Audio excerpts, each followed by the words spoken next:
Hello friends, welcome to daily current affairs in 1 minute.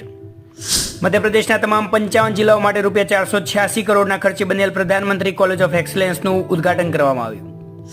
આંધ્રપ્રદેશના તટ પર 10 અને 11 જુલાઈના સમન્વિત દરિયાઈ સુરક્ષા અભ્યાસ માટે સાગર કવચ એક્સરસાઇઝ યોજાઈ. ત્રિપુરામાં 7 દિવસીય ખારચી પૂજાનો પ્રારંભ 14 દેવોના મંદિરમાં યોજાય છે. આ વર્ષે ફેસ્ટિવલની થીમ ગ્રીન ફ્યુચર છે. તે મુજબ વૃક્ષારોપણ માટે 15,000 વૃક્ષોના રોપા આપવામાં આવશે. નિર્મા યુનિવર્સિટી ઇન્સ્ટિટ્યૂટ ઓફ ટેકનોલોજીએ ડીડી રોબોકોન ઇન્ડિયા સ્પર્ધા જીતી લીધી.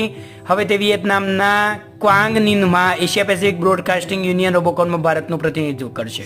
ગ્રાહક બાબતોના વિભાગે પેકેજડ માલ સામાનમાં એકરૂપતા જાળવવા માટે લીગલ મેટ્રોલોજી નિયમો 2011માં સુધારાની દરખાસ્ત કરી.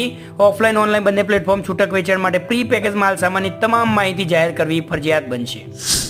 નેપાળમાં રાષ્ટ્રપતિ રામચંદ્ર પૌડેલ કેપી શર્મા ઓલીને આગામી વડાપ્રધાન તરીકે નિયુક્ત કરવામાં આવ્યા છે.